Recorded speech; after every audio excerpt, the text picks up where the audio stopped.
Om Ajnanatimirandhasya Jnananjanashalakaya Chakshurunmilitam Yena Tasmai Shri Gurave Namaha. Nama Om Vishnupadaya Krishna Presthaya Bhutale Srimate Bhaktivedanta Swamin Niti Namine. Namaste Saraswate Deve Gauravani Pracharine Nirvishesha Shunyavadi Paschatya Deshatarine. Jaya Shri Krishna Chaitanya Prabhu Nityananda Shri Advaita Gadadhara Shivasadi Gaura Bhakta Vrinda. Hare Krishna Krishna Krishna Hare Hare Hare Rama Rama Rama Hare Hare. Om Namo Bhagavate Vasudevaya. Narayanam Namaskritya Naram Chaiva Narottamam Devim Saraswatim Vyasam Tato Jayamudirayet. In this session we'll be discussing from the 10th and 11th verses of the 12th chapter of 1st canto of Srimad Bhagavatam. The 10th verse, Astra Tejas Swagadaya Niharam Iva Gopatihi Vidhamantam Sannikarshe Paryayikshata Ka Ityasau. The meaning of this verse is, the Lord was thus engaged in vanquishing the radiation of the Brahmastra, just as the sun evaporates a drop of dew. He was observed by the child who thought about who he was. While Parikshit is being given darshan by the Lord, what was the Lord doing? He was engaged in vanquishing the radiation of the Brahmastra. He is protecting child Parikshit from being destroyed by the Brahmastra.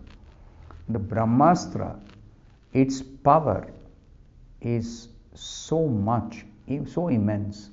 It can destroy one whole universe. That is the power of Brahmastra.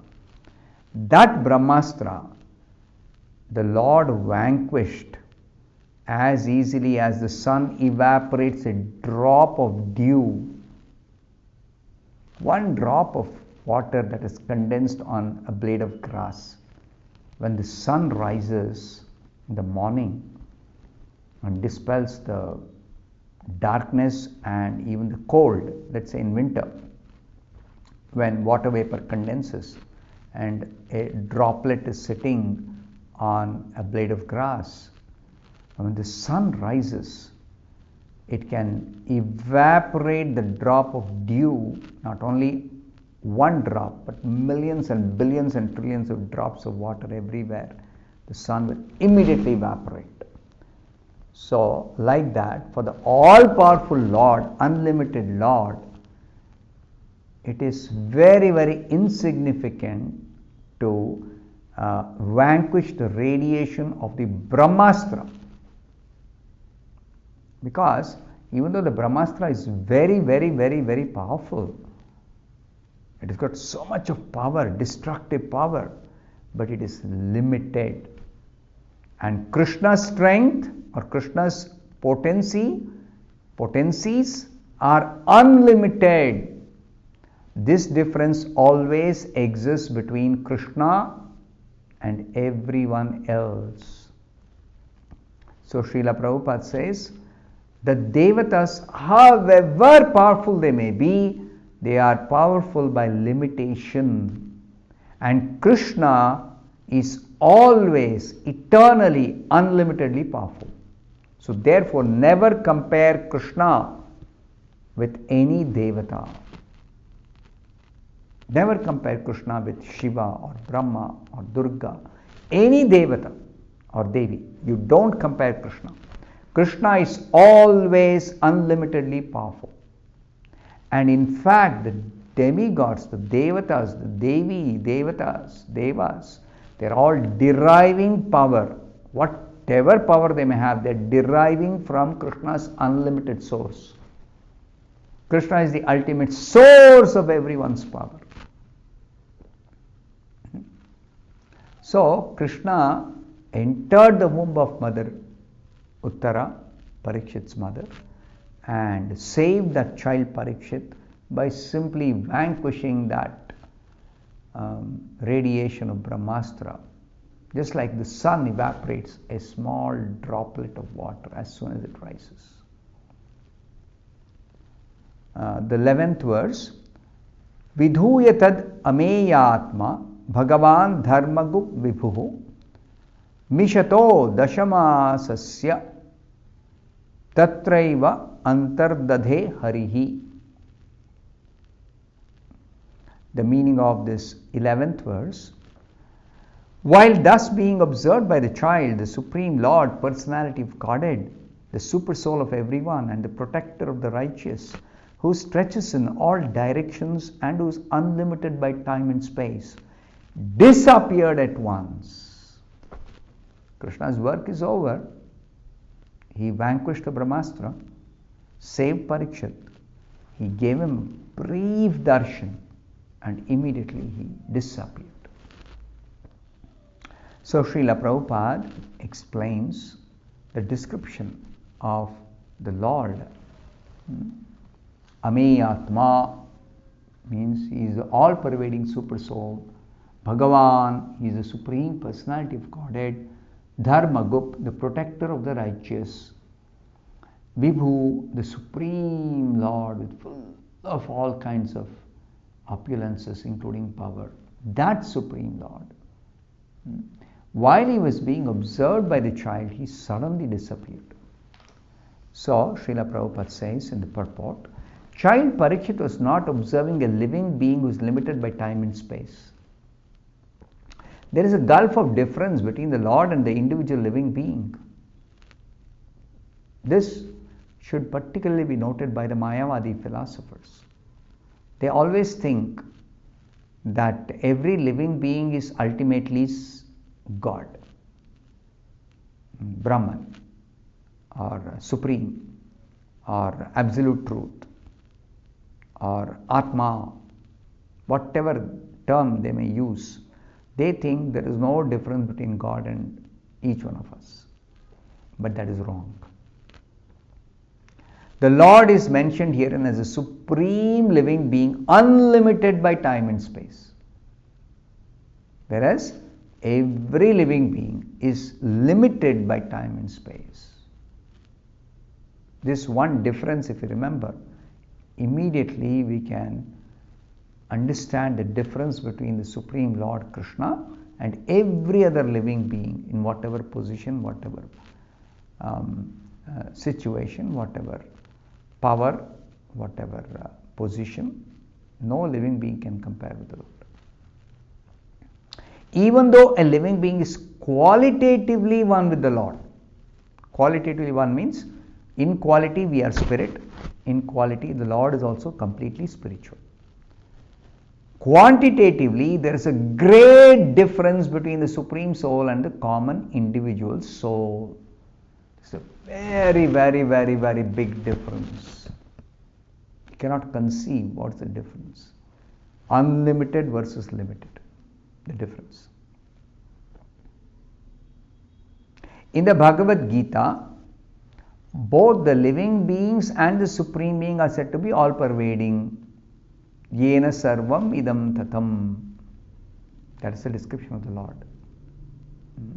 Maya tatam idam sarvam jagadabhyaktam. The living being is described as all-pervading, the spirit soul. But there is a difference between these two kinds of all-pervasiveness. What is the difference? A common living being or soul can be all-pervading within his own limited body. I am present throughout my body. That's why if an ant bites my toe, immediately I come to know. Or ant bites somewhere my forehead, I immediately come to know. Because even though I am a very tiny spirit soul within this body, by my consciousness I am present everywhere. My consciousness is spread throughout my body. Your consciousness is spread throughout your body. Even Brahma's consciousness is spread throughout his body. But what about Krishna? What about Krishna's awareness or consciousness? It is spread everywhere. In the spiritual world, in the material world, in every universe, in every planet, in every living being, in every space, in all time, no limitation. The Supreme Living Being is all pervading in all space and all time. You see, all space and all time. A common living being cannot extend its influence over another common living being by its all pervasiveness. Very simple example. I am within this body by even using yogic power. I cannot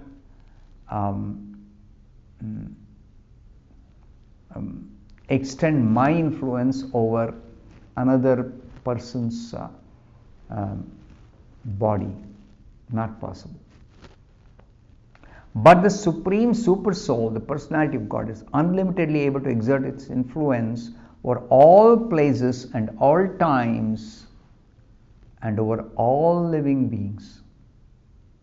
See, Krishna enters into the heart of every living being. I have entered into this body. I am situated in this body. Krishna has entered into my body, your body. You are situated in your body.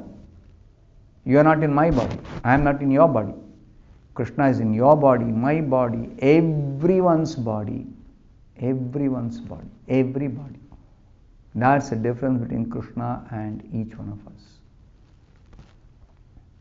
Because he is all pervasive, unlimited by time and space, he can appear even within the womb of the mother of child Parikshit. Try to understand this point. He can appear anywhere, wherever he pleases, wherever he wants to. We cannot do so. We are limited, always limited where we can go, how much we can exert a certain influence. That also empowered by Krishna. Empowered by Krishna.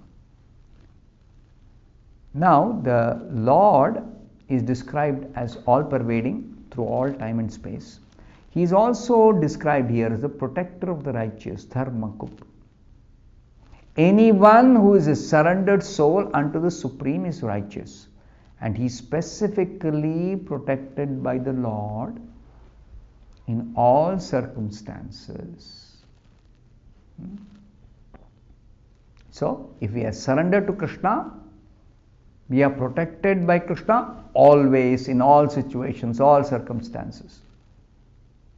Now, Srila Prabhupada says a very important point here. The Lord is the indirect protector of the unrighteous also. Directly he protects all those who are surrendered souls, who are righteous.